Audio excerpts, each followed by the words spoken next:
Hello, hello, hello, guys. How are you doing this afternoon?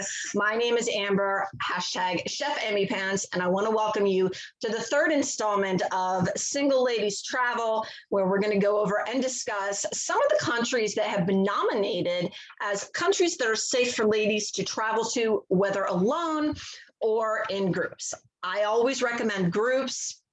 It doesn't matter if a country has been voted #1 for the last 1,000 years, safe for female travelers alone. I always say go in groups.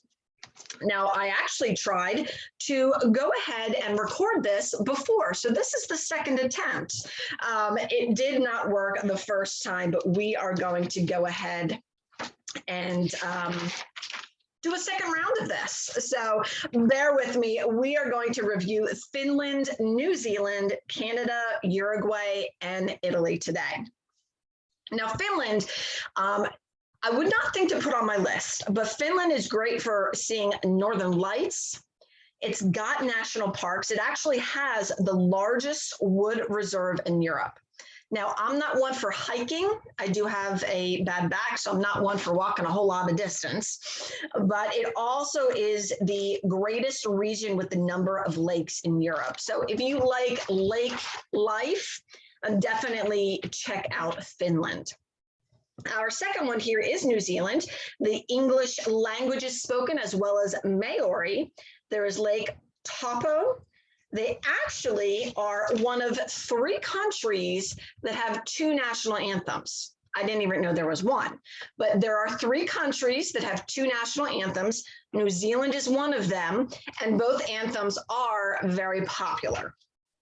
So also plenty of museums. There's the Sky Tower. It is broken up into 2 main islands, and they do have plenty of beaches, volcanoes, and lakes. Now, New Zealand is very innovative in their pay, in their family, in different areas of that nature, if you get what I'm saying. The Prime Minister, it's not the president, but the Prime Minister of New Zealand, I believe, is a woman. And there was some news just brought out within the last week or two that they actually approved, I believe they have a parliament, they actually approved, they actually approved families to have 3 days of paid leave when there is a loss of a child, when there is a miscarriage or the loss of a child. I say go for 5 days, it's a whole week, but I don't know what their work week entails, if it's 4 days or if it's 5. But I want the United States to take note, okay? Because New Zealand is a very progressive country, and things like that are exactly what we need over here as well. So next we have Canada. Canada has centuries old forests. They do have a lot of maple syrup. They have mountains, countries, lakes. They are very multicultural. There is French and English.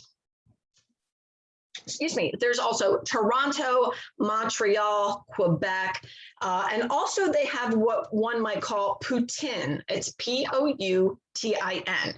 Now, in the United States here, we have cheese fries, okay?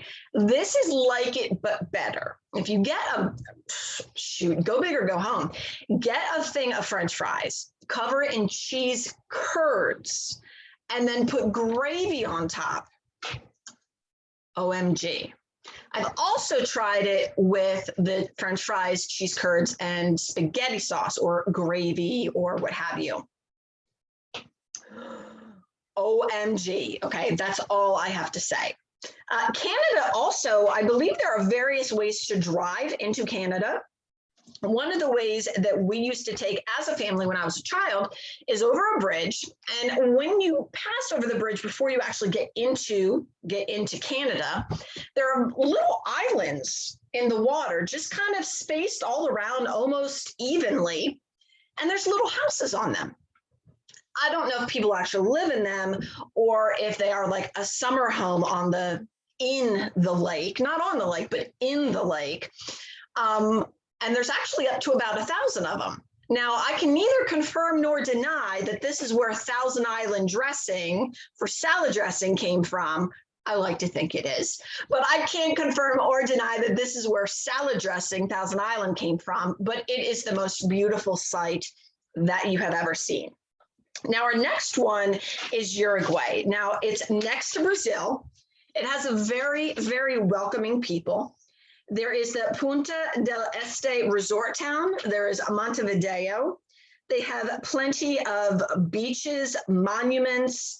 There is Colonia del Sacramento. I don't know if that has anything to do with Sacramento, California. That might need some more research. But it has a smaller historic charm.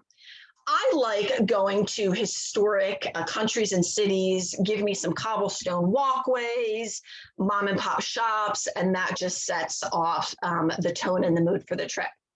Now, our last one is Italy. Now, I've been to Venice, Rome, Bologna, and Florence, but I'm going to go ahead and discuss Venice, Rome, and Florence. Now, one thing to keep in mind is that when you go eat all of the cannolis that you can. I ate my weight in cannolis and I have no shame. I don't care. I'll tell you right now, I ate them all. Don't go for the fluffy gelato. It's going to have a whole lot of air in there. You're not going to feel real great when you're done. Go into the mom and pop places, not really the commercialized stores. Don't get the fluffy gelato. Get the kind that doesn't have the mounds on top of it, if you understand what I'm saying.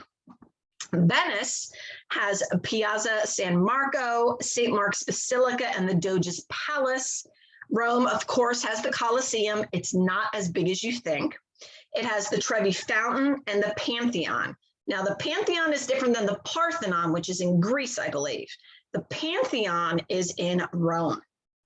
Now, I would say if you're going to Rome, try to go, that's my cat, try to go on the off season in Rome, just so that you can get a picture of yourself in front of the Trevi Fountain without hordes and hordes of people in front of you.